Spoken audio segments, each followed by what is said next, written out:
live from the Billy C Studios in Lake George, New York. I'm Bill Calogero. It's time for the Billy C Show. Good morning, good day, good evening, whatever you're watching, whenever you're listening. I hope you're doing okay today. Today's show is being brought to us in part by the Title Bout Championship computer game. Looking for a great simulation game? Look no further than Title Bout. Check out our website, www.billycboxing.com, and click on the Title Bout banner. Today's show is also being brought to us in part by the Southern Gourmet Spice Company. That's right. If you're looking for the spice to add to anything, I put it on pizza, on burgers, on chicken, everything. Kenny Bear's barbecue rub is where you go. Plus, they got some other stuff there, like their all-purpose seasoned salt, and my new favorite, their Cajun blackened season. Check it out, www.southerngourmetspice.com. Order a bottle or 10 today, and make sure you tell them Billy C sent you. And finally, today's show is being brought to us in part by my book, Tom Molyneux, From Bondage to Baddest Man on the Planet, is available right now where all good books are sold. You can get a copy of this book right now while you're watching or listening to this very show. Just visit BarnesandNoble.com or Amazon.com. Looking to get a signed copy? No problem. Just drop me an email, billy@talkinboxing, TalkinBoxing.com. Get ready for our Canelo Alvarez, Billy Saunders post-fight show. Right now, we're going to give you some post-fight thoughts. I'm going to have my man Dax Khan and, of course, Alex Papali join us a little bit later. But in case you missed it, Canelo Alvarez picked up the next to last super middleweight world title by defeating Billy Joe Saunders. Officially, he won by 8th round TKO, which is kind of surprising because a couple of weeks ago we were talking about this, and I said that if the fight doesn't start, if the round doesn't start, they give it to the TKO in the previous round, and I was voted down. Dax said, no, you're wrong. Alex said, no, you're wrong. We had listeners telling me I'm wrong. No, it's the next round. I always thought until the start of the round, that break period in between, I always thought was a continuation of the round that just ended, theoretically, by record. Well, it happened last night. He's being credited with an 8th round TKO. The 8th round was completed, and Billy Joe Saunders couldn't make the 9th round. He quit on his stool. There's been reports he broke his orbital bone, broken eye socket, cheekbone, ripped retina. I mean, everything you could have heard is rumored around. I have not heard of any definitive answer as of now that I'm doing the show. But nonetheless, Canelo Alvarez improves to 56 wins, 1 loss, 2 draws, 38 of his wins coming by knockout. 59 pro fights for a guy that's 30 years old. That's like throwback. Billy Joe Saunders loses for the first time in his career, 30 wins, 1 loss, 14 of his wins coming by knockout. How was the fight? Well, I thought the fight was extremely entertaining, to tell you the truth. As a matter of fact, I thought that Billy Joe Saunders was coming on until that 8th round. I mean, it seemed like the 6th and 7th round were just, Canelo Alvarez was going through the motions, maybe thinking of something else. I don't know. Maybe what the next run of sponsors are going to be. I mean, his trunks look like a NASCAR. But the truth of the matter is that the 8th round, Canelo came on and just manhandled Saunders. Got the crowd into it, just seemed to, rejuvenate. And he hurt him. He hurt Saunders big time. We saw the eye basically close shut before our eyes. And in between rounds, Saunders said, I can't continue. Saunders was fighting a good fight. His hand speed seemed to be giving Canelo some trouble early in the fight. I thought that Canelo did win some of the rounds early on, but I didn't think it was a layup yet. And based on the performance that Canelo made during the 6th and 7th rounds, I thought maybe Saunders was gaining momentum. All of that changed in the 8th, and Canelo proves once again why he should be pound for pound number one. I mean, to be honest with you. Couple other observations, 73,000, whatever it was, live gate. How many were wearing masks? Not that I personally, I think the whole fear of the mask thing is out of hand. Everybody running and hiding. Let's go run and hide.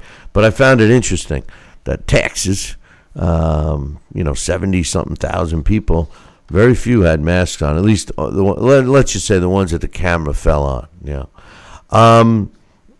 The fight, I thought, like I said, was entertaining. Just FYI, 78-74 on two scorecards, 77-75 on the third. At the time of the stoppage, all in favor of Canelo. I could have seen that fight a little closer, to tell you the truth. That first round I thought was clearly Saunders, and some of the other ones that you were watching the fight, it could have gone either way depending upon how you're scoring. I don't like the punch stats, and interesting enough, I have some reasons why. When you look at the punch stats that were posted, total punches landed, Saunders had 60. Him throwing 284 with a landing percentage of 21%. Alvarez, on the other hand, threw substantially less, 206, but landed more at 73 with a 35% ratio, thrown versus landed. Here's the interesting fact, though. If you take those numbers, now granted, I wasn't counting punches. These have been posted. If you take those numbers and divide by 8, just for argument's sake, Saunders would have averaged 35.5 punches thrown during each round, and Canelo 25.75. So think about that for a minute, because an average is what you would get dividing it by 8. So you could have a round or two where there wasn't that many punches thrown, a la round one. And then you would think, okay, well, there was some other rounds where there were more than 35.5 punches thrown on Saunders' case. I don't think that's accurate. I don't think that Billy Joe Saunders threw 35.5 punches per round. I don't think there was rounds where he threw 70, and that's not the jabs, because the jabs fall in he threw 168 total. I didn't do the math on that one because he clearly was landing the jabs, even though it was slightly. He was landing 18% according to punch stats, and Canelo was landing 16. Again, power punches thrown, 116 for Saunders, 110 for Alvarez. This was the difference in the fight. 53% of Alvarez's punches, which totaled 58 hard punches, were landed, his power shots, versus Billy Joe Saunders only landing 30, which was 26%. But again, if you do the average, are you telling me that Saunders landed 14.5 power punches per round and Canelo landed 13.75? Even Canelo, 13.75 per round. I just, when I start thinking about the fight, I wasn't counting punches, but I look at these numbers and I say to myself, no, man, this is why I don't believe in the punch stats. I mean, I can, talk about it now, but I just don't believe that the punch stats are as accurate as people act like they are. All in all, the fight was entertaining. I think Canelo has separated himself from the rest of the pack, to be honest with you, in terms of professional fighters, because who's better than Canelo, pound for pound? I mean, really, he draws. He's a draw. He's exciting. He's always in shape. He challenges himself. There was a time when I wasn't a big fan of Canelo, and that's specifically around the Triple G, BS that went on with that. I thought that it was very un-Canelo-like. But time heals everything, and he's healed my thoughts, because I think Canelo is the best out there. and I don't think there's anyone that comes close, with all of his natural ability. And I'm not just talking about in the ring. He can fight, but he's got draw. He's a drawing card, so he's good for the sport. One other thing I noticed about Canelo that I want to bring out is when you watch that fight against Saunders. Saunders clearly was landing the jabs, and he's a slick fighter. I wish he would have stayed to his game plan, kept the movement up. Maybe the fight goes longer. But there were times when Canelo demonstrated some defensive skill sets that you may not notice. And if you go back and watch the fight, specifically the second round, there was a time when Canelo got right in the doghouse of Saunders, in between Saunders unleashing an attack with jabs and following with a couple of lefts. Canelo was right in his chest, and he was basically avoiding all those punches, got in close, and landed substantial body work. And he repeated this throughout the fight, but just not as noticeable as it was in the second round. And all the time, his head was moving. Saunders was not connecting any punches. And you would think, that when you talk to trainers and everything, they're always saying, use your reach, use your height, use the jab as your advantage, stay back a little bit, keep that range. You always hear them talking about range. Well, Canelo was able to get past that range, and it was pleasurable to see. Co-main event, Edwin Soto improved to 19-1. With 12 of his wins coming by knockout when he stopped former champ Katsunori Takayama in the 9th round. Yakinama drops to 32 wins, 9 losses, 12 coming by knockout. And Elwin Soto retains his WBO junior flyweight title. That was an entertaining fight. Some other things I'll just point out real quick, some other news, and we'll be getting the thoughts on all of this stuff from Dax and Alex. Was Canelo Alvarez on Thursday, leading up to this fight against Saunders, had mentioned that he is open to a trilogy with Triple G, except it would have to be at super middleweight. He's all about the money, and he's not afraid of anybody, Canelo. I think this. I know we talked a little about it last week, but I think this fight's lost its mojo. I guess I don't know. The truth of the matter is regardless of all the talk, if you recall one of the comments out of Floyd Mayweather's camp during the time when everybody was clamoring for a Mayweather Triple G fight, was how big Triple G was. Triple G is too big, too big, too big. The truth of the matter is he's not too big. Yeah, he fights at 160, but he's not a huge 160. 168 for Triple G. I think Canelo will be a monster compared to him. We don't need to see this fight. It ran out of time. We should have seen it right away, the third fight. We all know how we feel about the first two. But Canelo has gone in a different direction. His direction is upward. Triple G hasn't fought. We don't need to see this fight, to be honest with you. Some other news outside of Canelo. The grand jury indicted Felix Verdejo in the killing of the pregnant girl. Ms. Rodriguez, Keisha Rodriguez is the poor woman. If you heard this story, it's horrific. Verdejo is potentially facing a death penalty for this crime.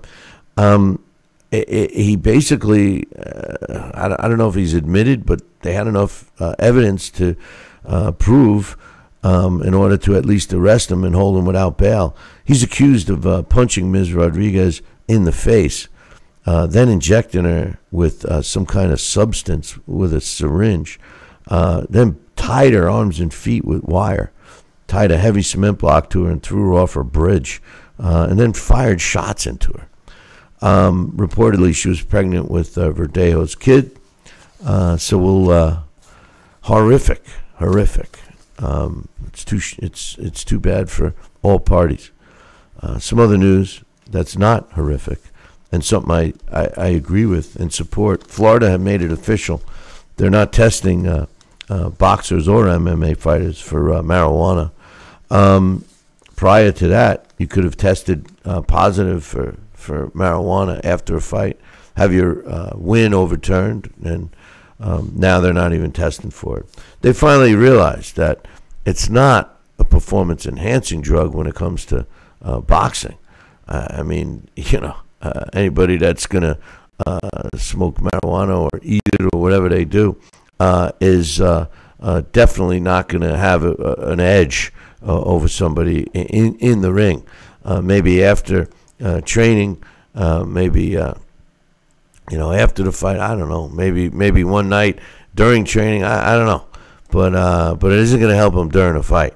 And I think that it was a smart move on Florida's part. We'll see how many other commissions join the reindeer games with that. But anyway, we're going to get some thoughts from my man Dax Khan. And before I get him on air, don't forget, get yourself a bottle of this stuff, Kenny Bear's Barbecue Rub. And don't forget, my new favorite is the Cajun Blackened Season, which is great stuff. And, of course, the all-purpose salt. Just visit southerngourmetspice.com, southerngourmetspice.com, and tell them Billy C sent you. Joining me right now is my man Dax Khan. Good morning, Dax. Oh, well, Dax is still plugging up here. I don't have his sound yet, so we'll wait till he gets that. Can you hear me? Yeah, we hear you now, brother. All right, yeah, I'm trying to use this Bluetooth thing, and my iPhones are a piece of shit. Yeah. They piss me off. No problem. So, what'd you think?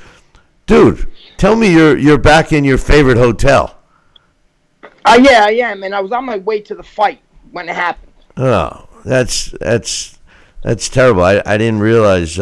Anyway, I'm glad you can still join us here. But what was your thoughts on the fight? Did you get to see it?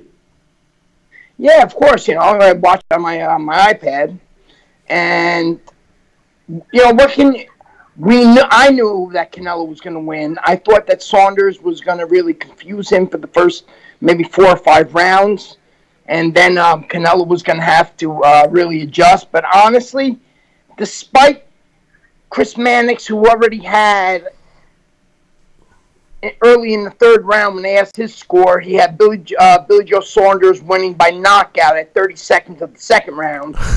And I think Todd Grisham had him up 198-2 in the 5th.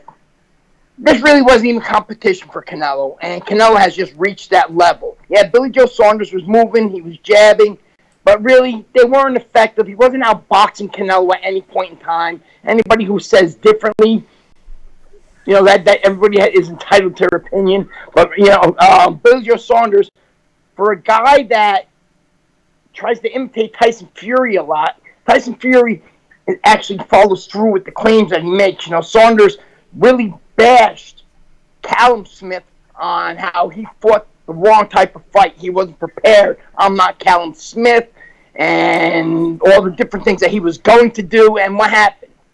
He ended up, quitting in the corner. At least Callum Smith stayed on his feet and took the beating. Billy Joe Saunders quit.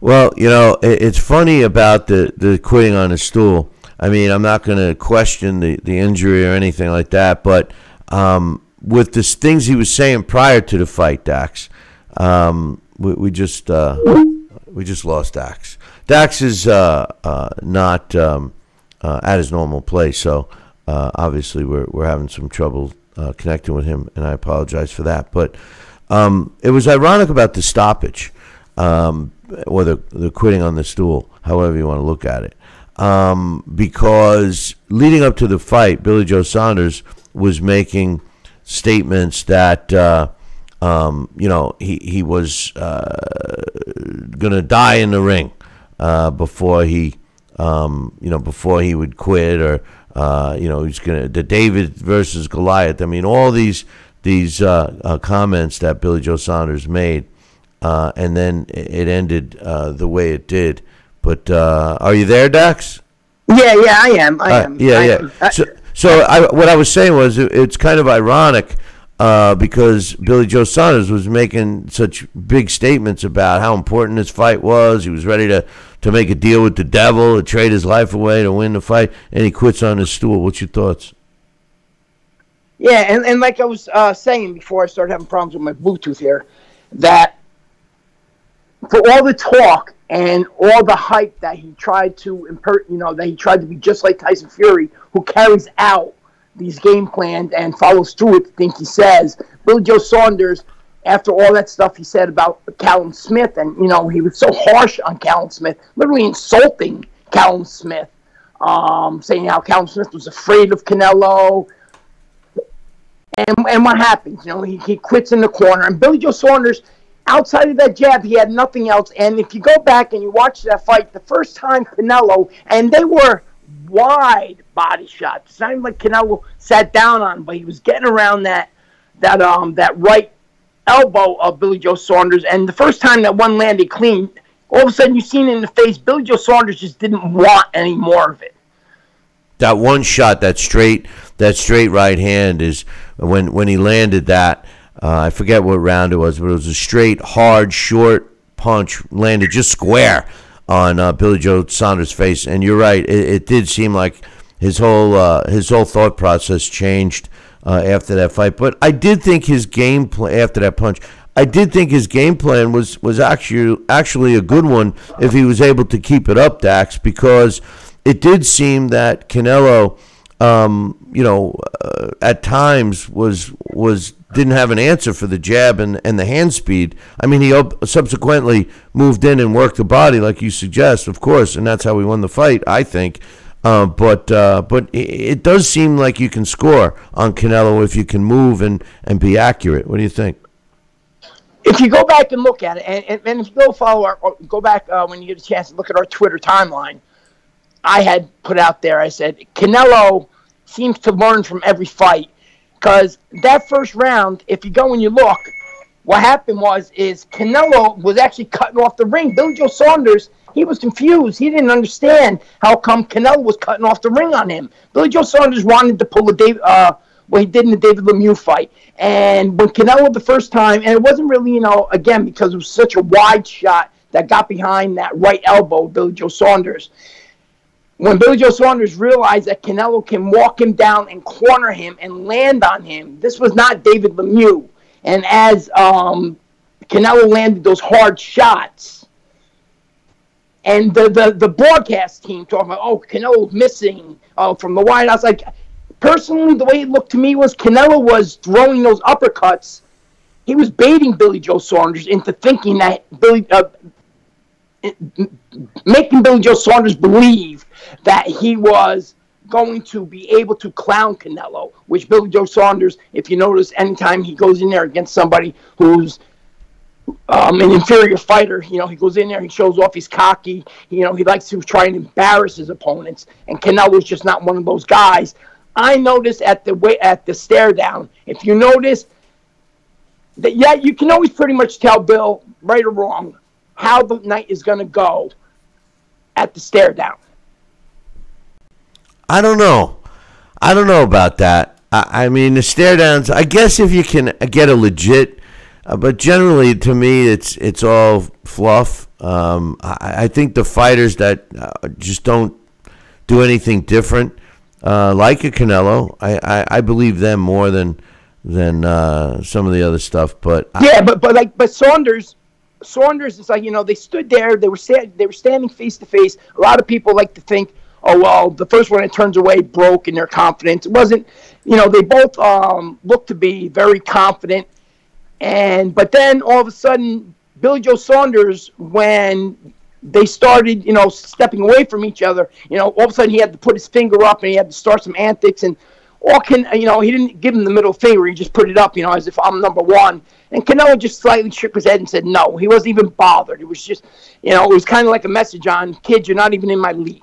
You don't even belong in the ring with me, and you're going to find out you don't belong in the ring with me. And Billy Joe Saunders, at that point in time, in my opinion, is when he had to start building up his own confidence. All of a sudden, all this talk and all this confidence he had leading up to the fight suddenly kind of vanished from him. Dax, I know you obviously have some other priorities right now, but I want to get one last thought from you. Round eight. Round eight obviously was, Canelo's round was the end of the fight. What, in your words, what took place? Because to me it seemed like Canelo just, that was it. He got up off that stool that started a round and was like, this is my round. This is when I change a fight. He gets the crowd into it, and he just seemed like he was a different guy. What's your thoughts? Was it part of the game plan? Did he just wake up? Did he get rejuvenated? Was it his official second wind? I mean, he never seemed tired. I mean, explain that round to me. That is what he has become. If you watch the Danny Jacobs fight, if you watch the Kovalev fight, if you remember in the Kovalev fight, at one point in time, Eddie Reynoso says to him, don't worry about it, it's going to happen. Because Canelo actually says to Eddie Reynoso, how come, when should I go for the knockout? He's like, just be patient, don't worry about it, it's going to happen. And Canelo has developed this ultra confidence in himself where he knows eventually, when it comes down to it, whether or not you want to trade in the middle of the ring, I'm going to get the better of you. You're not going to knock me down. You're not going to knock me out. He knows how good his chin is. He knows how good his defense is. He has that, as we spoke about many times, he has that subtle defense. It's not really too slick. He rolls with the punches. Something always comes right back. He cuts off the ring greatly. If he gets you on the ropes, he punishes the body. He just really reached a new level. And as much as it might make fans mad, in another 10 fights, if Canelo continues this type of competition, I have to say he will be the greatest Mexican fighter of all time. He's on his way. Dax, I hope I'll talk to you later, but I hope everything is going well, and we'll talk to you next time, brother. All right, yeah, I'll give you a call this afternoon. All right, sounds good. All right. That's my man Dax Khan giving us his thoughts from the road. Let's just say he's on the road today. Anyway, interesting stuff. Another interesting thing, an observation. I want to call it an observation. Dax mentioned Tyson Fury. Tyson Fury was ringside. I don't know if the girl he was with was a friend or whatever, but wow. But he looked good. You remember all the rumors that he was out not training and drinking beer and all that crap? He didn't look like it ringside. He looked like he was in pretty good shape. Just FYI, just another little old observation I had.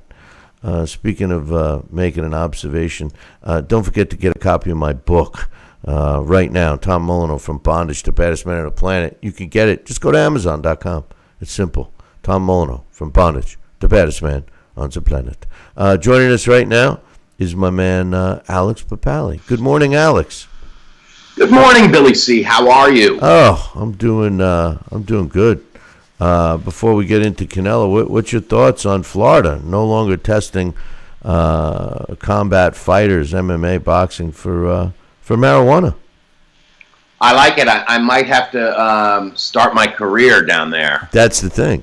But doesn't it make sense? I mean, all kidding aside, I mean, a fighter, all these fighters that have, gotten results reversed or not have the fight on their record at all, have it a no contest or even reversed to a loss because they tested positive for marijuana. I mean, how could anybody think that that's going to help your performance in the ring? I mean, it may make you fool around more, it may make you, not wake up, but enhance your performance? I don't see it.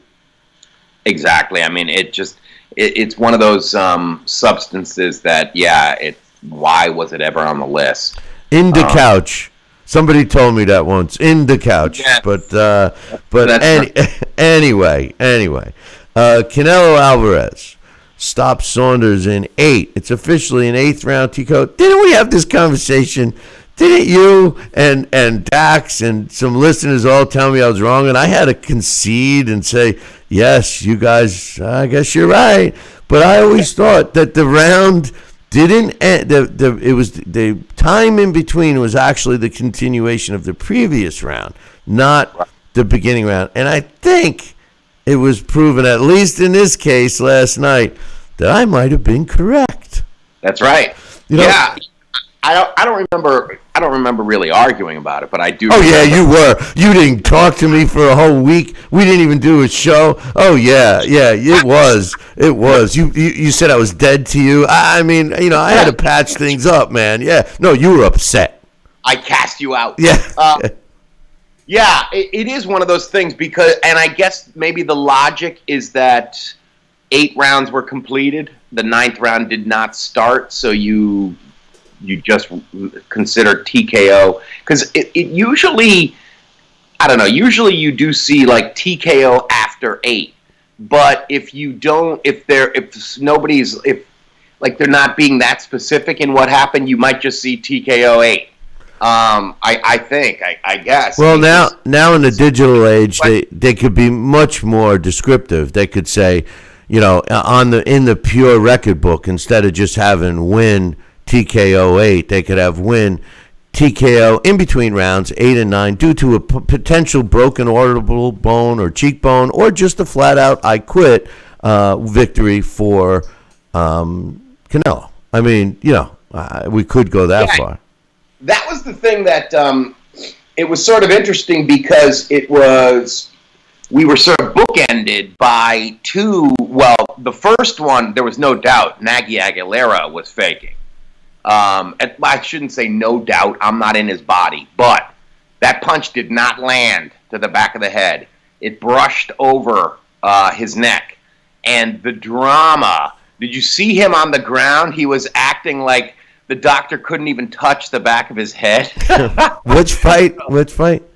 That was the first one, the one that it opened with the heavyweight fight with Nagy Aguilera was. Oh boy, I'm completely forgetting. I didn't even watch it. Watch it. Oh, the replay was unbelievable. It was so clear he was acting, and it was interesting because then there was. That same specter was raised with the main event. However, I don't think B.J. Saunders was acting at all. I think his face was broken. And I think the other thing about it was that we kept talking, that was one of the things going in. Roy Jones, I think, put a good explanation about this. When a guy's unbeaten, you sort of have to teach him how to lose. And you don't know how that's going to go. Now we see, because B.J. Saunders never faced that level of difficulty, level of opposition. And it's wrong to think of him as sort of, oh, well, he quit. Well, I mean, quit is just a word. Yeah, he gave up. How do you want to say it? Now, did he have good reason? Yeah, I think so. I've never had a broken face. You bet I would have quit in the middle of the round. But, when you square it with things he talked about, yeah. That's the problem. Yeah, I could see why, especially on Twitter, people are all over him. Well, when you talk shit, and then you don't back it up. I mean, that's the bottom line. That's the bottom line. But the fight itself, I thought it was entertaining. And I thought Saunders was in the fight. I did think it was close. It's age-old, debate on how to score. You're scoring it for jabs. I mean, Saunders clearly was landing jabs. But Canelo showed me some stuff in this fight, Alex. Number one, his defensive skills are really top-notch. I mean, that one time in the second round, if I would have known, I would have taken that piece out and just saved it, because there was a time when Saunders was very successful at landing the jab and creating distance and had his left ready to go, and he threw it actually a couple of times. It took him a while to start letting that hand go, and Canelo was able to get up inside all the time. Saunders trying to land punches at him, and he's avoided. He didn't get hit once, and he worked the body. And it wasn't just one body shot. It was several. Then he backed out of harm's way. And I said to myself, that's, a lot harder to do than what it looked like. And I don't know if many people noticed it. I don't know if people give him that credit. But Canelo has really become, I think, the best pound-for-pound fighter out there. Yeah. Yeah, I think you could certainly make that case. It's hard to make the case for someone else that's better, especially with this schedule he's been fighting. Right. And the urge that he has to unify a whole division.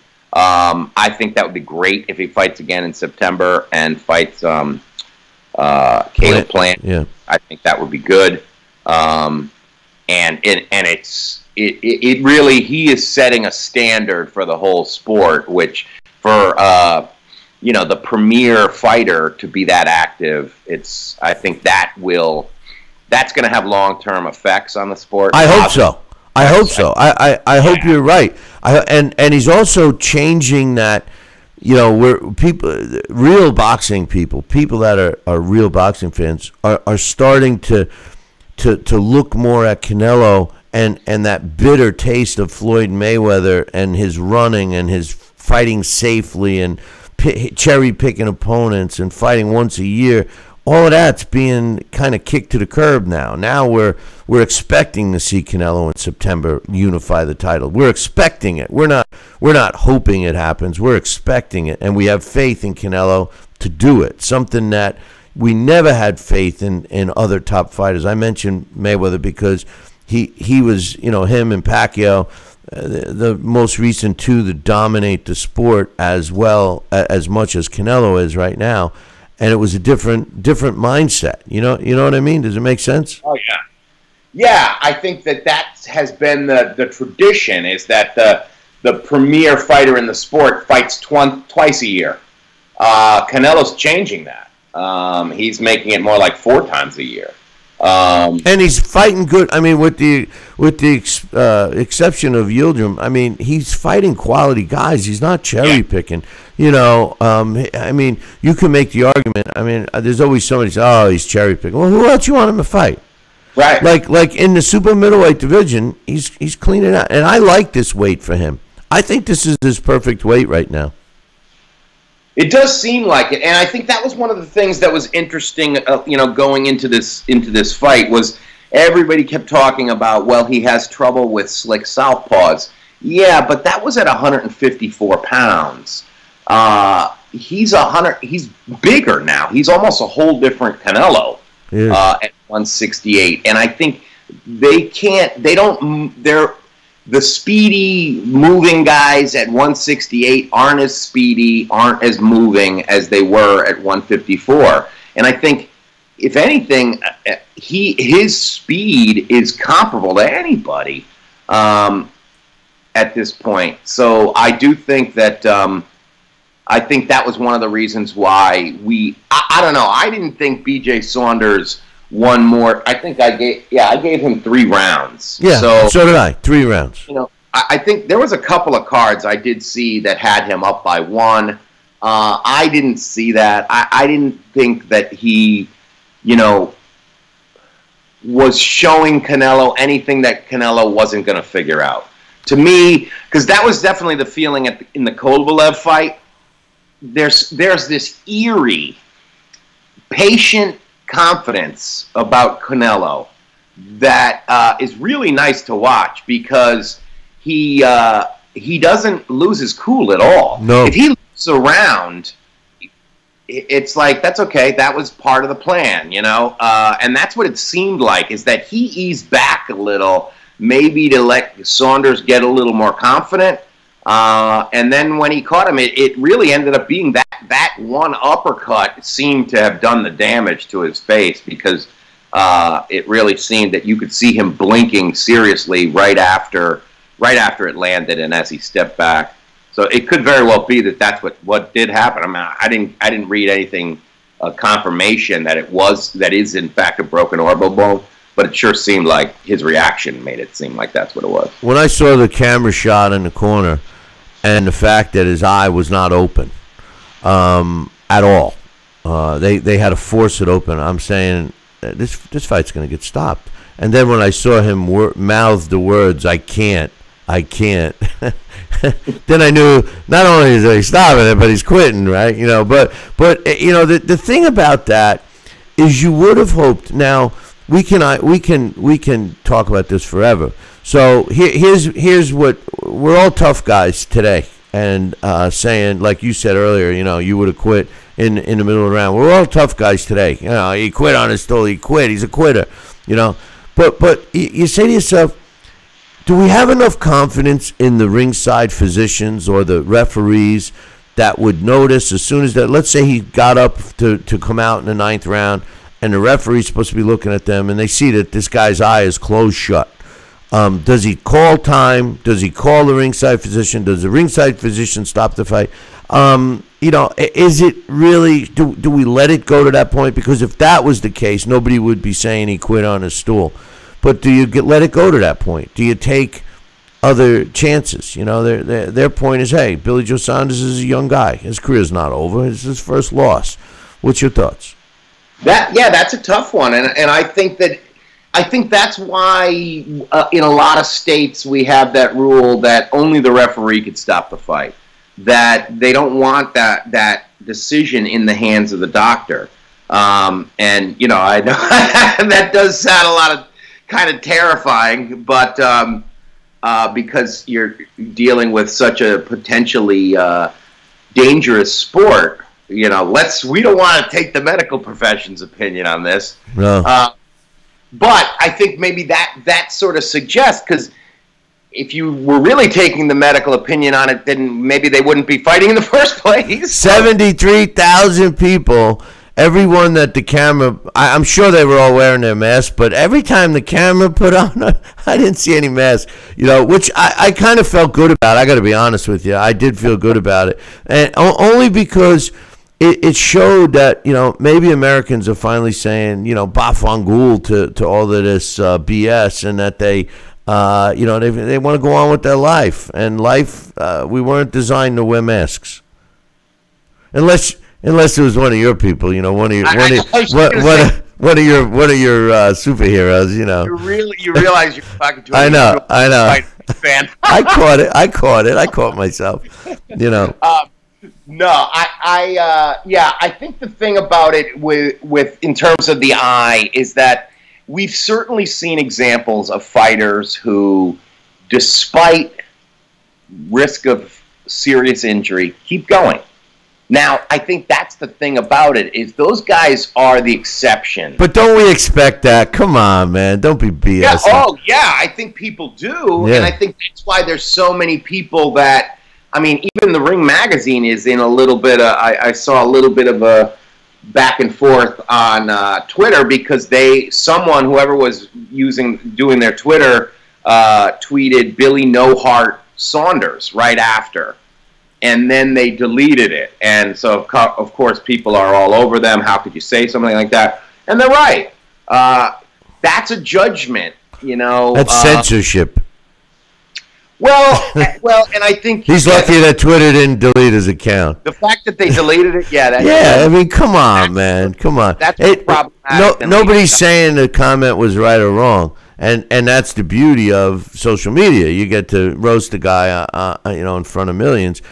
But for that third person to step in, the enforcer, the Twitter police, the Facebook cops, the ones that, you don't, hey, you say something we don't want, you're done, you're out of here. We've kicked you off of social media. You do not have any social media.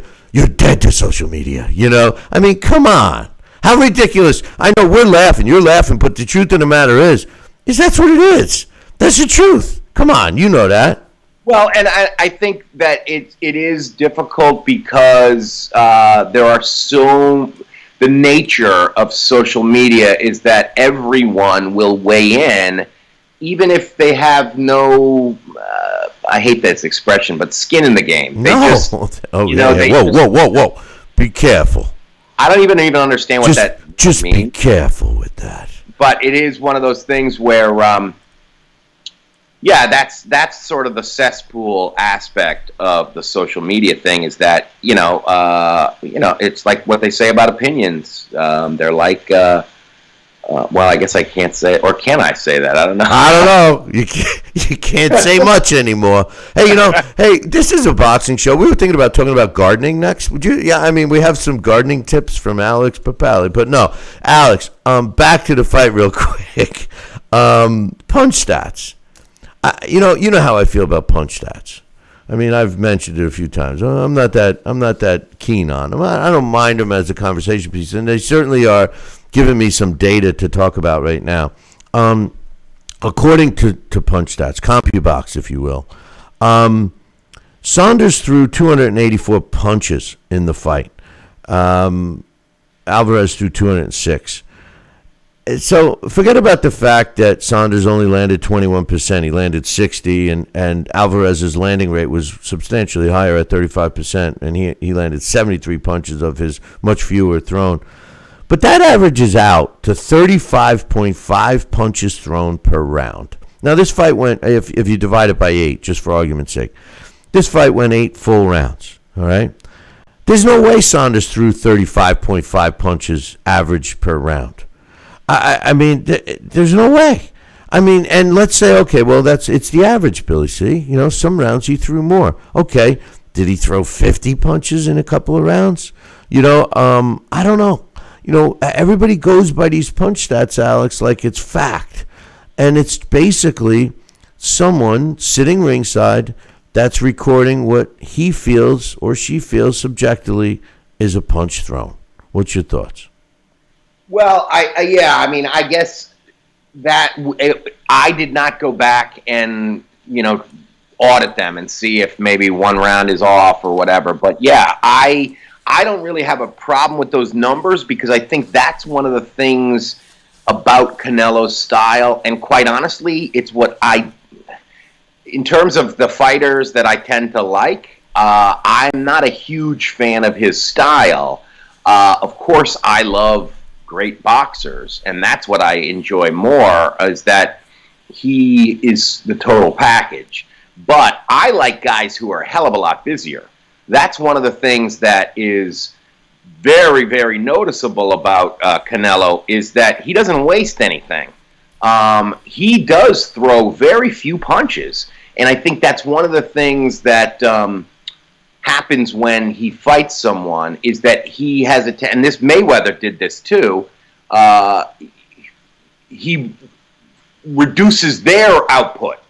So 40 punches a round sounds really low, but I wouldn't be surprised if those numbers are right, because I think that's sort of this, there's this really, I don't know, it's like a brutal economy of Canelo's offense, where he doesn't waste things. And if he throws 12 body punches in a round and maybe 10 of them hit, those are 10 mean, hard punches. You're not talking about little sloughing body shots. That's the way he is that, it is more quality than quantity. And he does, because he, can counter you so well, I think he does reduce the offense of his opponent. So, yeah, I guess I'm not as suspicious of the numbers, but I guess we don't really know unless we check ourselves, because I guess you're kind of trusting that they counted them right. Well, when you watch the fight again in slow-mo and record everyone, let me know how you make out. Canelo's a calculating fighter. There's no question, and I gather that from what your comment was, and I agree with you. He seemingly is in charge and knows what's going on. It seems like that with everything about Canelo. His career, his team. You never hear any BS coming out. This one's got his feathers upset because or whatever. You never hear anything like that, and I applaud that. I think that this is a guy that clearly is the best. Now, with that said, rounds 6 and 7, he seemingly, I don't know, or maybe he was thinking about, his massage after the fight or what he was going to be doing today or whatever. But then that 8th round, it was like his alarm went off, or somebody said, "Oh, by the way, this is Acho, round Acho," and then he just came out and basically ended the fight. What's your thoughts on that? Was it calculated? Was it coincidental? It seemed like Billy Joe Saunders was picking up momentum going into that 8th round. He started landing some shots, and he seemed fluid, and he seemed like everything was going according to his plan. Was that what Canelo wanted him to think? What's your thoughts? I think that could be. That is the thing I'd like to rewatch this morning is round 7 and 8, because I do think that transition. I think you brought up a very good point. I think that is, and maybe it was they were almost like they were making good on their prediction or something. They knew because they forecast exactly what they did. They said that they were going to stop him in like 7, 8, 9 rounds. Well, wait. He said 8, 9, or 10, and then it went from 7, 8, 9, and then it went. Well, he said he was going to beat him somewhere between 6, 7, 8, 9, and 10, 11, and 12. It's like, come on, man. He said, 8, 9, and 10 is what he said. Well, Canelo said, I feel I'm going to stop him in rounds 8, 9, or 10. That's what he said. It changed throughout the whole. How much money does the Zone? Are they actually making any money? Because think about who was on this show. Roy Jones Jr. Here his name pops in. Well, so now we're getting Roy Jones Jr. starts. They got 3 or 4 guys in the booth. They got Mannix down wherever he's stationed. They got people running around. They got the girl that's always making me drool. I mean they have the production bill must be astronomical. Yeah, I mean, I think that the 4-man commentary team is a lot. It's too much, I think. Yeah. Yep. And I think last night, I mean, we didn't even have. We couldn't really hear what was happening in the corners because we were seeing commercials every rest period until the last 4. And that I did not understand. I was a little resentful of that because, it's a pay service, and yet we're still watching commercials. I don't get that. I have a trick for you. I think if you watch the replay, you don't get the commercials. Oh, really? I don't recall any commercials. Oh, okay. Well, maybe that's what they do is they put them in the live broadcast because every single rest period, they would sort of split the screen and push the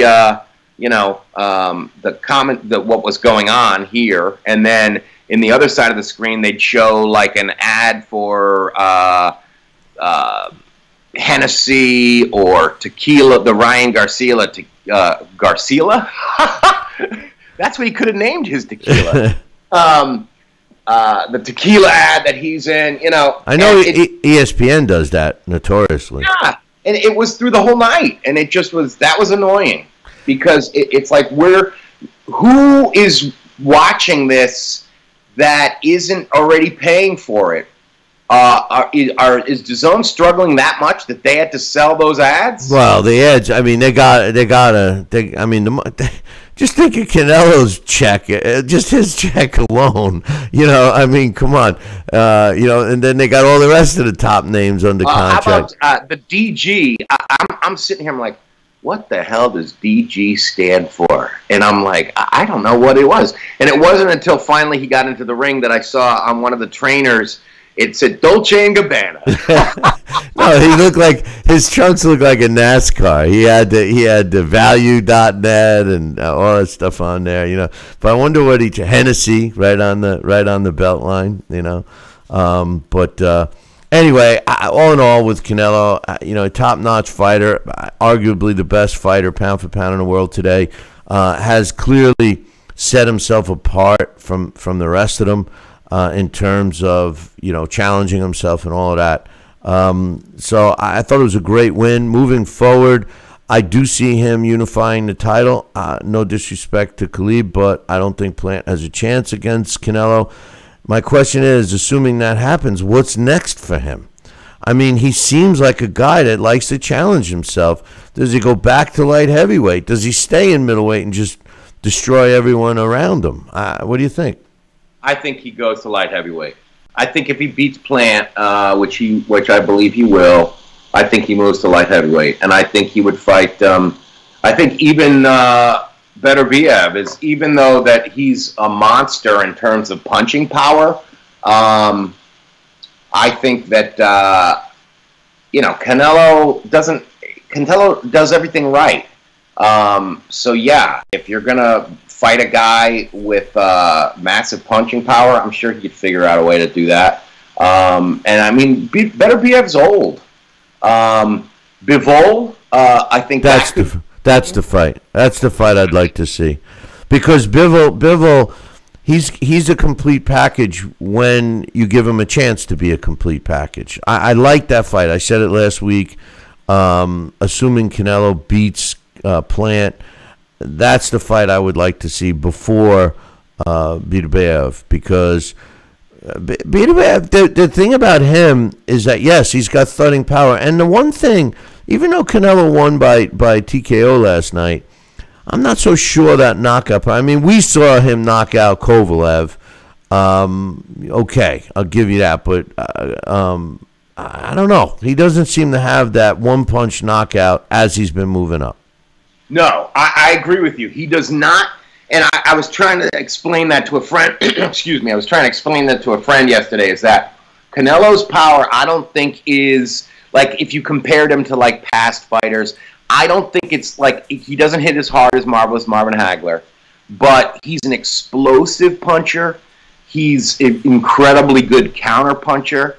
So he's going to hit you very hard with a punch you can't see. And that makes a big difference. And it's going to, when he sees the opening, he takes it. So that's, because that was the thing about the Kovalev thing, was how sudden it was. I mean, remember, the right round before, the Boo Birds were out, because that fight had gotten kind of dull. And then the next round, Kovalev gets a little too close, makes a mistake, boom, it's over. Yep. So I think that's the thing about Canelo is, and I love that, because that's why I think I'm able to, like, look past someone, because I like punchers, I like guys who are busy. So because he's a remarkable finisher, I really like that about him. So I do think, don't let him hurt you, because if he hurts you, it's over. He's a pro's pro. Yeah. He's a pro's pro. And I do think that he will unify the super middleweight belts, and that'll be interesting to see what he does from here on out. And one of the things I loved last night, and it would have been awesome to be there, is that you got Roy Jones, you got Carl Froch, so you have these previous 168-pound kings who've been sort of summoned to the site of where this is going to go down. And I always love that, because and I enjoyed their take on things. And then the idea that Tyson Fury was there too, that was just really cool. Yeah, I'll get to that in a second. But earlier in the week, Thursday specifically, Canelo was saying that he is open for a third fight with Triple G. People have been clamoring for that fight. I think it's over, man. I don't think we need that fight. Canelo did say it would have to be at 168. I was pissed at Canelo for a while during the first two fights because of all the shenanigans went on, and he never gave Triple G the third fight when he should have, and Triple G was old then. He's going to be 40 soon. I think they're two fighters that went in different directions. Triple G has not been busy. Canelo has. Canelo got bigger. Triple G didn't. To move up to 168, I see a slower, older version of Triple G that's going to get knocked out. What's your thoughts? I kind of agree with you. Yeah, I think the time has passed. As much as and I still would like to see that fight.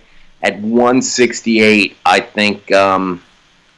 Even at 160, if Canelo tortured himself and got down to 160, and Canelo, he would have some kind of, it's at 162.5. He would be a monster fight night. Yeah. Triple G is not. I got so sick of people saying how big he was because he wasn't. He wasn't a big middleweight. Iran Barkley was a big middleweight. That was a monster middleweight. Triple G wasn't. So I don't know.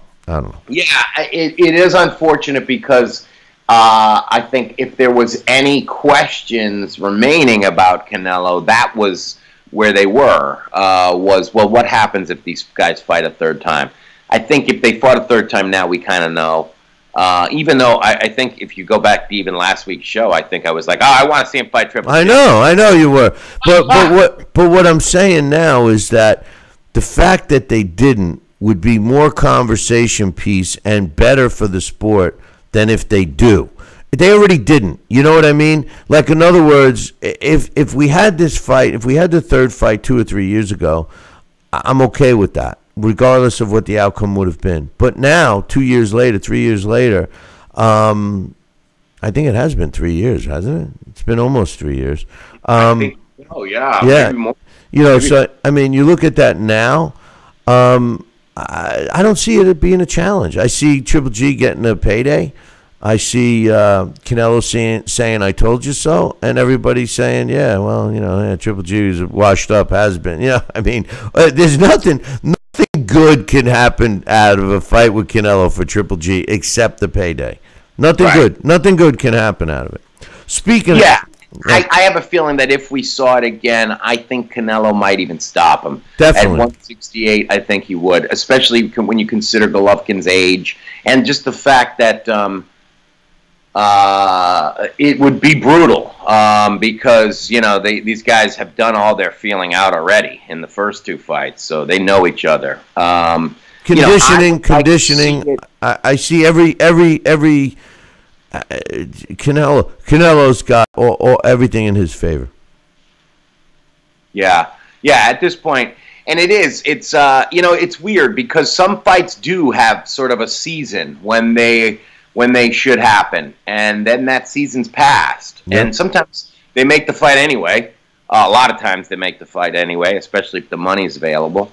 But if the season's closed, you're not going to see what you kind of hope to see. And I think I had told you about my brother's youngest son, Primo, the 100-pound Old English lab. There was Oakley, who was the toughest chocolate lab in the dog park, who a couple of months ago he would really dominate Primo. Well, now Primo is like Canelo because when Primo's in the dog park, Oakley does not come in the dog park. So that's the thing. It's like their matchup has passed.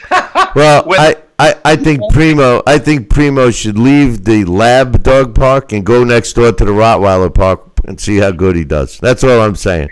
The PBC runs a dog. The PBC. Oh, that was good. That's right. They will only. That's right. The Labradors can't go. That's good point. Good point.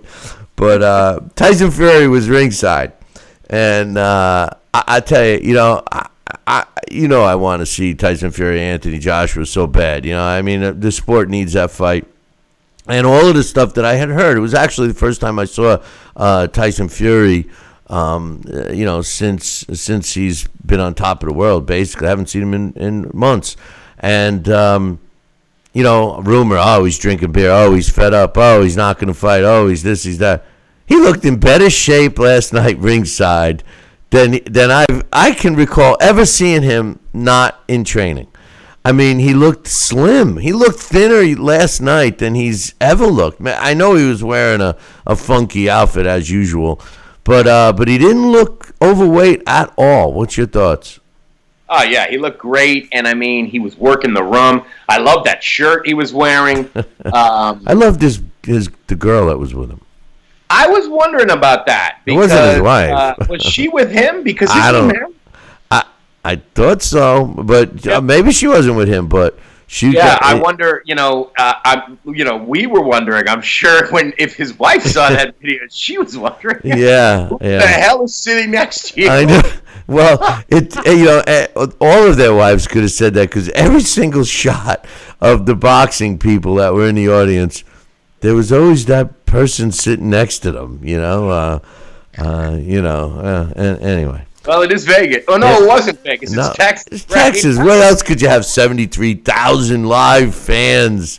What other state besides Texas, With wanton disregard for their grandmother. Yeah. Oh, God. But anyway, in a much more serious topic, the grand jury indicted Felix Verdejo, in the killing of Keisha Rodriguez, and I know I'm pronouncing her first name wrong. Have you heard some of the stories? I mean, horrific. What this guy did.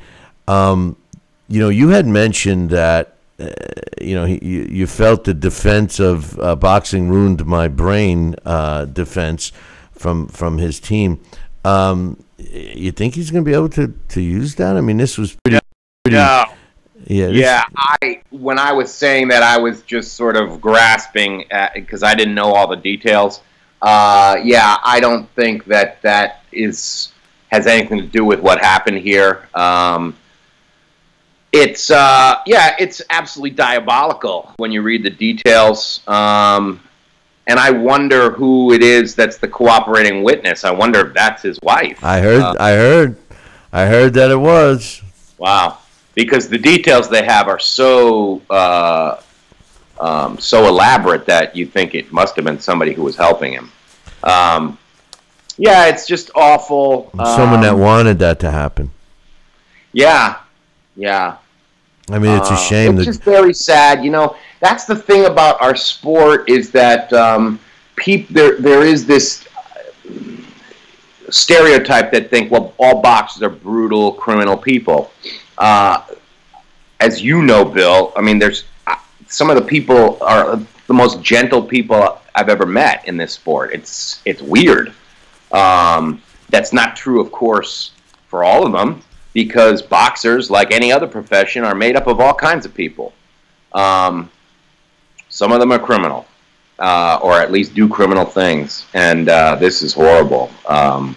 What is alleged here? It's just it.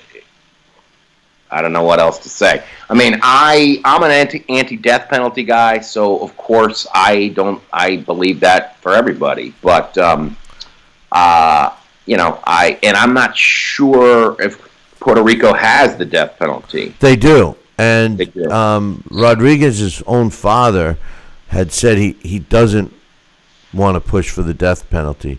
His thought process was that he would rather have him think about the death of his daughter, Verdejo, think about the death, killing the father's daughter for the rest of his life behind bars. I mean, he thought that would have more of an impact than, just terminating his life. But the truth of the matter is that I believe that this case, as horrific as it is going to become one of these model cases for Puerto Rico, because there's been a lot of outcry for abuse against women. Similar situations. There was one recently where a guy killed the woman, lit her on fire. I mean, it was just terrible, and he basically gets a slap on the wrist. So there is a lot of movement, and I think that this case, because of who's involved in it, is going to be one of those model cases.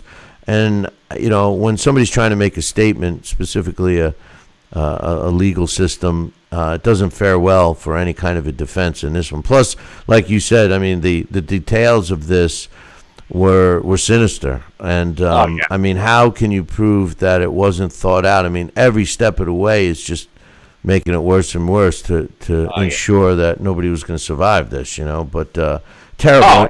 It's one of those things that I wouldn't be surprised if we see like a Dateline Dateline episode on it or something, or the 2020. You know, every Friday night they have those. Both of those shows have the, you know, they get involved in like some, you know, atrocious case that, can you believe it? Yeah.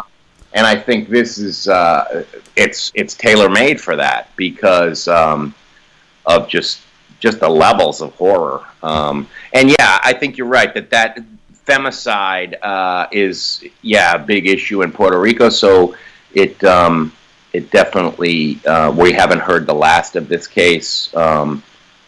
So I don't know. It's just awful. Well, it makes you say, what kind of person? I mean, my biggest mistake in even just trying to keep up on this case was seeing a photo of the woman who was killed. And I look at her, and she looked, you know, I think she was 27 or something like that.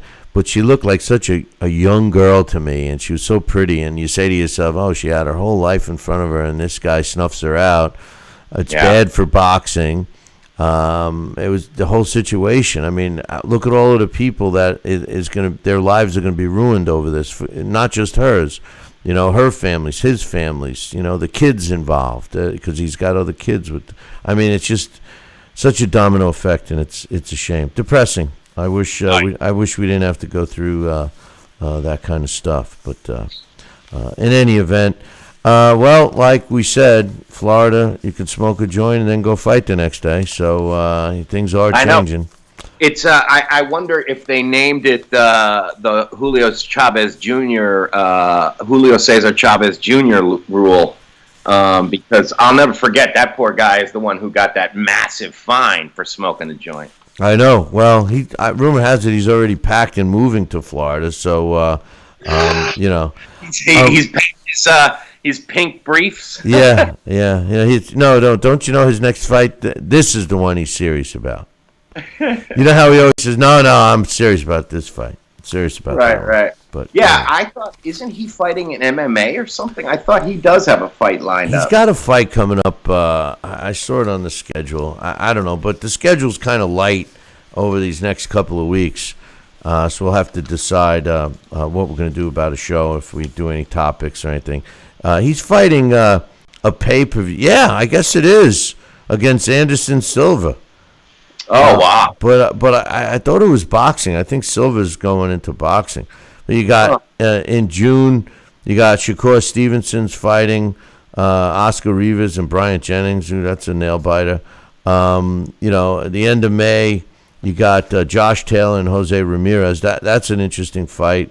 You know, so we'll see. We'll see what's up. But Alex, I appreciate you joining us and your insight, and we'll look forward to you next time, my man. All right, Billy C. Thanks so much. Have a great day. All right, brother. That's my main man, Alex Papali, giving us his thoughts on a bunch of stuff. But he agrees. Canelo's the man. I think he agrees. I don't know. But in any event, I got some emails to read. This first one is from my man Jim. He says, hey, Billy C., I know you don't like the term rob, but Soto was still throwing punches. I'd always understood if a boxer was still throwing punches, he still defended himself. A ref wouldn't stop the fight. Granted, Takayama was way ahead on the scorecards, but I've seen guys come back from greater deficits. That's what rounds 10 through 12, used to be 10 through 15, are all about. What's your thoughts? Well, I think you're reversing the guys. Soto won the fight. They stopped the fight on Takayama. The thing he's talking about, this Soto Takayama fight. So he wasn't throwing punches back. He was still on his feet. He did demonstrate. You know, he did a little shadow box and stuff. But remember two things. Well, the one important thing in this particular fight was the referee. Lawrence Cole has to be one of the worst referees ever. Now, I don't know how many people know this or not, but Lawrence Cole is actually the guy who owns the insurance company that puts combat sports insurance. He's the one that writes those policies for boxing events and stuff like that. There's only like 3 in the whole country. He's one of them.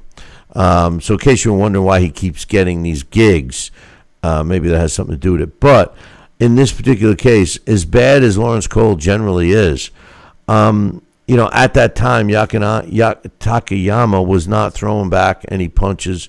If you are not defending yourself, whether you're staggering around, being hurt, or whatever, it is the referee's job to stop the fight, or at least warn you. He could have warned Takayama and say, hey, listen, if you don't show me something, I'm stopping this fight.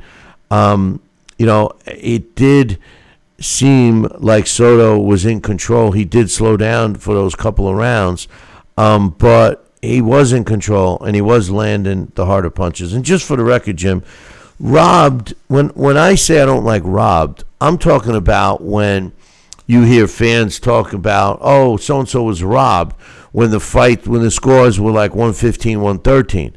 That's not a robbery. A robbery is when, a fight is, they gave every round to the other fighter. Or 115, 113, the only way I would call that a robbery is if the fighter lost and he was the one that was kicking the shit out of the other one for the whole fight, So, yeah, I don't like when people throw around the word robbed. But in this particular case, your thought that the fight shouldn't have been stopped was a robbery in a way. I thought that Takayama was done. I didn't think that anything was going to change in that fight. Granted that he was as old as he is, pushing 40. I think he's 37, 38. And Soto is not 30. He's 27, I think. So in this case, I thought it was a good decision. This next one's from Patty. She says, hey, Billy C., I'm so thrilled your show is back. I enjoy the show and learn so much from all of you. As a matter of fact, I'm re-listening to your last show. I'm with you on these titles. As a boxing fan trying to catch up with the current, and she puts in parentheses, last 10 years in boxing, I'm absolutely confused by all the belts. After listening to your show, I'm once again struck by how the commentators of the fights I've watched seem to throw out a lot of fluff. I realize it's fast-paced and they can only say so much, but it seems to lack the passion. I hear from you, Dax and Alex, not to be overcritical. It just seems to me that every fight I've watched, they say the same things over and over. I love boxing and hope the promoters will step up and bring the sport the attention it truly deserves. Thank you all for helping me learn the sweet science. I appreciate that. She also says she wants to order my book, which I've given her directions. So I'm not seeing a chat room on YouTube. We don't have a chat room on YouTube. We are uploading YouTube's show. There was some streaming issues and the software that we use. So, no, the chat room is on our Facebook live feed. Last night was a great example, Patty, because, these commentators were trying to paint a picture of something that wasn't really taking place in front of them. If it was for radio, I would want the blow-by-blow descriptions, and I'd want them to paint that picture so I can imagine what was taking place and listening to their interpretation of what was taking place. But the problem that we face today with a lot of these over-announcing announcers is the fact that we're watching what they're watching. And what ends up happening, if you're not making your own decision, if you think a punch landed and you hear a commentator say it didn't, or vice versa, and you start to question your own knowledge or what you're seeing, it tends to sway you. And I think that that's what's taking place. The house fighter's always getting the accolades. The visiting fighter, so to speak, never gets it. The scorekeeping, sometimes I scratch my head on. No, they should call the fight what's happening in front of them. That's it. It's more entertaining than them creating. So I'm with you there, Patty. Here's one from Alex. Alex T says, "Hey Billy C, I read a recent comment where someone mentioned that right now is the worst era ever in professional boxing. I shrugged it off, but it stuck with me. I thought about it for a while. The reasoning behind the initial comment was that the best fighters don't fight each other in today's boxing. I can't disagree. It's true. And then I thought about a YouTube star pulling in over 1 million pay-per-view buys while at the same time Terrence Crawford and Errol Spence have no intention of ever facing each other. I'm not so sure this comment is too far off, but to be honest, the more I think about it, and he asked me for my thoughts. Thanks for the email, Alex. It's a tough question, and I'll tell you why. Why? No, I tell you why it's a tough question. Because the truth of the matter is that what makes eras great, of course, you have to start off with talent in the field, right? You have to start off with the talented fighters. But what makes talented fighters show their talent is when they have the correct dance partners to fight with. And if the dance partners aren't there, you can't blame a fighter for ducking anyone or him fighting in a bad era, etc., etc. But when the talent is there and they don't fight each other, that becomes a topic of conversation. So to answer your question, Alex, is it the worst era in boxing? The fact that the fighters don't fight each other, or it takes so long for them to fight each other, would suggest that it possibly could be, or changing the sport. Just to say, it used to burn my ass when people used to tell me that Mayweather was so great, and I always would say, well, who did he fight? Like why doesn't he challenge him? Why does he pick the weakest fighter? The Carlos Baldemirs to win the welterweight title. Why is it always the easiest path? Well, the honest answer is, well, if people are willing to pay him and he can take that path, well, more power to Floyd, right? I mean, that's the truth. But to assume, I've had Mayweather fans tell me, well, he doesn't need to fight so-and-so because we all know he can beat him. Wait a minute. That's not facing the best people. You can't make a statement like that, because the sport of boxing is so subjective. You can't say, oh, well, why should so-and-so fight so-and-so? We know he could beat him. No, we don't know. That's why they fight. And if you have two talented fighters in the same division, and they're both in good shape, they both have, the skill set you see, and they're fighting and looking great against the opposition, there's no reason they shouldn't fight. That's the reason they're in this sport. And if the sport's reason for functioning is changing that much, well, I don't know if it's going to survive. The YouTubers and fighting, this whole Floyd Mayweather thing, okay, I wasn't going to mention it, but I watched the ruckus, right? The press conference. I mean, what are they doing? They're trying to sell this fight. I ask anyone that's watching this show or listening to it not to buy it. Don't support the fight. It's not going to be a fight. This guy doesn't have a chance against Floyd, even a 100-year-old Floyd. Floyd's going to dance around and win. It's an exhibition. It's just, it's taking your money. It's stealing your fucking money. That's the truth, all right? And with that said, with the people watching it, they want a sideshow. They're mocking the sport of boxing. They're mocking it, But I did happen to watch the ruckus, and I laughed my ass off. Why? Because they made a big deal about it. Big fight. Oh, they started fighting. Oh, it's for real. Oh, they hate each other, this and that. Did you see it? They're sitting there and Floyd's acting like, yeah, oh, yeah, bring it. Oh, yeah, doing everything he's supposed to do. And, Paul is doing the same thing. Oh, yeah, blah, blah, blah. And then he grabs his hat. And what do you hear him say? I got your hat. I got your hat. I got your hat. I got your hat. And I'm saying to myself, oh, my God. If anybody was thinking about watching this before, I hope that this isn't making them say, oh, yeah, I got to buy that. Oh, he took his hat. He took his hat. Then he pranced around like a girl, bragging, I got your hat. I got your hat. I got your hat. Watch it again if you haven't. What a joke. Anyway, last email. This one's from my man Rick. He said, hey, Billy C. Been catching up on all your old shows, and I wanted to email you about the recent phenomena you can't stand of internet celebrity. Okay, so everybody's talking to me about that today. Internet celebrities fighting each other on major cards. I know how much these matches piss you off, but personally, I don't mind them and even get a kick out of them on some level. I hate to say it, but if these fights are generating more interest than the real fights, That's not the YouTubers or TikTokers' fault. Hey, before I read on, I agree with that. And don't get me wrong. I'm not knocking these guys for making the money and getting the recognition. And the fact is they have the followers, so that's good. No. I agree so far with this email. And it's not that they piss me off. Because if, you want to see, two people fight that don't know how to fight and that's an interest to you and it's generating interest, that's cool. I'm okay with it. My hang up isn't that part. My hang up is that they're billing it as a boxing match.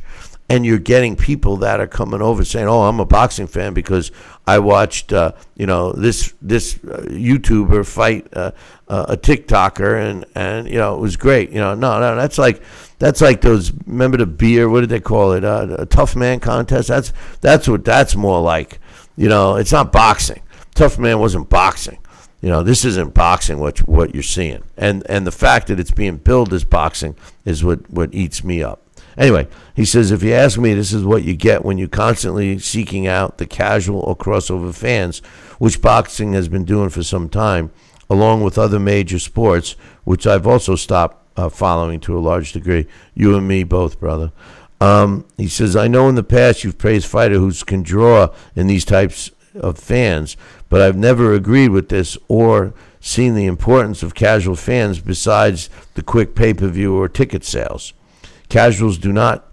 I think this is really Alex Papali writing me because he's totally against that. But no, it's my man Rick, Miami Dolphin fan. Must be happy. His team's looking good.